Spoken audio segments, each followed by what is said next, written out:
আসসালামু আলাইকুম প্রিয় বন্ধুরা, কেমন আছেন সবাই? আজকে এই ভিডিওতে দেখাবো ঢাকা ওয়ার্ক কিভাবে অ্যাকাউন্ট করবেন। ঢাকা ওয়ার্ক কিভাবে অ্যাকাউন্ট করবেন যদি না জেনে থাকেন তাহলে আপনার জন্য এই ভিডিওটি, অবশ্যই ভিডিওটি শেষ পর্যন্ত দেখবেন, তাহলে বুঝতে পারবেন ঢাকা ওয়ার্কে কীভাবে অ্যাকাউন্ট করবেন। ঢাকা ওয়ার্কে অ্যাকাউন্ট করলে আপনি কিভাবে ইনকাম করবেন এবং কিভাবে উইথড্র দিবেন তা আমরা বিস্তারিত দেখানোর চেষ্টা করব। অবশ্যই ভিডিওটি শেষ পর্যন্ত দেখবেন। এখন আমরা ঢাকা ওয়ার্ক কিভাবে অ্যাকাউন্ট করবেন। অ্যাকাউন্ট করার জন্য এই ভিডিওর ডিসক্রিপশন বক্স থেকে আপনি লিঙ্ক নিয়ে আপনি অ্যাকাউন্টটি তৈরি করতে পারবেন। অবশ্যই এই ভিডিওর ডিসক্রিপশন বক্সে চলে যাবেন, অর্থাৎ যদি ডিসক্রিপশন বক্সে না যেয়ে থাকেন তাহলে আমার মতো যে কোনো একটি ব্রাউজার সিলেক্ট করবেন। আমি একটি কম্পিউটারের মাধ্যমে যেহেতু করতেছি, আপনি যদি মোবাইলের মাধ্যমে করেন তাও করতে পারবেন। তাহলে ব্রাউজারের মাধ্যমে গিয়ে এখানে সার্চ বারে লিখবেন ঢাকা ওয়ার্ক। শুধু ঢাকা ওয়ার্ক লেখলেই এখানে কিন্তু ঢাকা ওয়ার্ক ওয়েবসাইট এখানে নিয়ে যেয়ে এখানে ক্লিক করবেন। এখানে ক্লিক করার পর এখানে এই ইন্টারফেসটি আসবে। এই ইন্টারফেসটি আপনি এখান থেকে ভিডিও দেখতে পারবেন অথবা আপনি এখান থেকে রেজিস্ট্রেশন করতে পারবেন।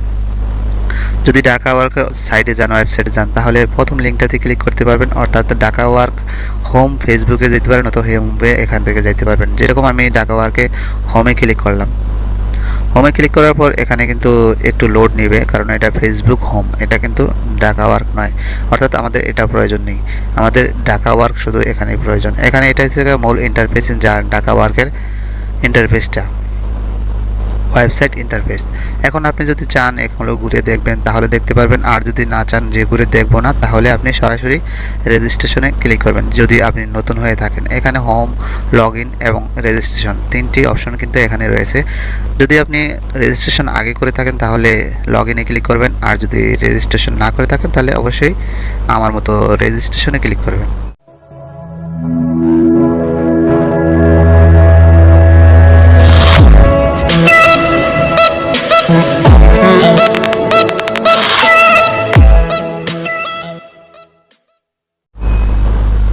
রেজিস্ট্রেশনে ক্লিক করার পর এই ফর্মটি আপনার সামনে আসবে, যা এই ফর্মটি কমপ্লিট করতে হবে।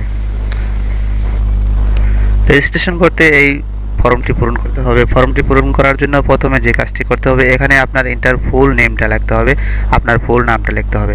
এখানে দিতে হবে আপনার ইন্টার ইমেল অ্যাড্রেস, তারপর দিতে হবে একটি পাসওয়ার্ড, তারপরে আপনার কান্ট্রিটা সিলেক্ট করে এই টিক চিহ্নটি দিয়ে তারপরে কনফার্ম করতে হবে। তাই আমি আমার ফুল নামটি লিখে নিই, ফার্স্ট নেম, তারপরে ইমেল, তারপরে একটি পাসওয়ার্ড দিতে হবে। পাসওয়ার্ডটা আপনি দেখতে পাবেন না, পাসওয়ার্ডটা দেখতে হবে সঠিকভাবে।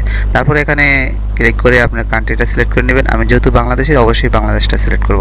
আপনি যদি অন্য কোথাও হন তাহলে আপনার দেশ আপনি সিলেক্ট করবেন এবং এই ঘরটাতে একটি টিক মার্ক দিয়ে দেবেন। টিক মার্ক দেওয়ার পরে অ্যাকাউন্ট, ক্রিয়েট অ্যাকাউন্টে একবার ক্লিক করে দেব। এখানে একটু লোড নিতে পারে। হ্যাঁ, লোড নেওয়ার পরে এখানে সাকসেসফুলি অ্যাকাউন্ট সাকসেসফুল হয়ে গেছে। এখন কিন্তু কাজ দ্বিতীয়টা করতে হবে। যেমন দ্বিতীয়টা কোনটা? দ্বিতীয়টা হচ্ছে লগ ইন করতে হবে। এই লগ ইন অপশনে একবার ক্লিক করতে হবে। লগ ইন অপশনে ক্লিক করার পর যে ইমেলটা প্রবেশ করাইছিলেন সেই ইমেলটা দিতে হবে এবং পাসওয়ার্ড দিতে হবে। আমি সেই ইমেলটা দিলাম এবং এখানে পাসওয়ার্ডটা দিয়ে দেব।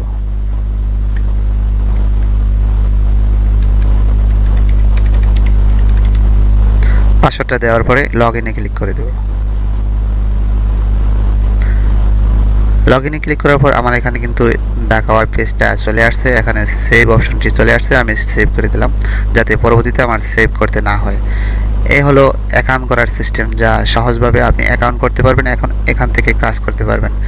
অ্যাকাউন্ট সিস্টেম এখানে কিন্তু রয়েছে অনেকগুলো অপশন, যা অপশনগুলো আমরা দ্বিতীয় ভিডিওতে দেখাবো। ভিডিওটি এমনিতেই লম্বা হয়ে গেছে, আর লম্বা করব না। দ্বিতীয় ভিডিওটি দেখার জন্য অবশ্যই আমাদের সাথে থাকবেন এবং দ্বিতীয় ভিডিওটি দেখার চেষ্টা করবেন।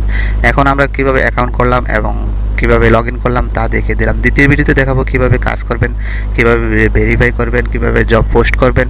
এখানে অনেকগুলো ভিডিও হবে, এক এক করে আমরা করব, আপনারা ভিডিওটি দেখবেন অবশ্যই। আজকে এ পর্যন্তই, ধন্যবাদ ভিডিওটি শেষ পর্যন্ত দেখার জন্য।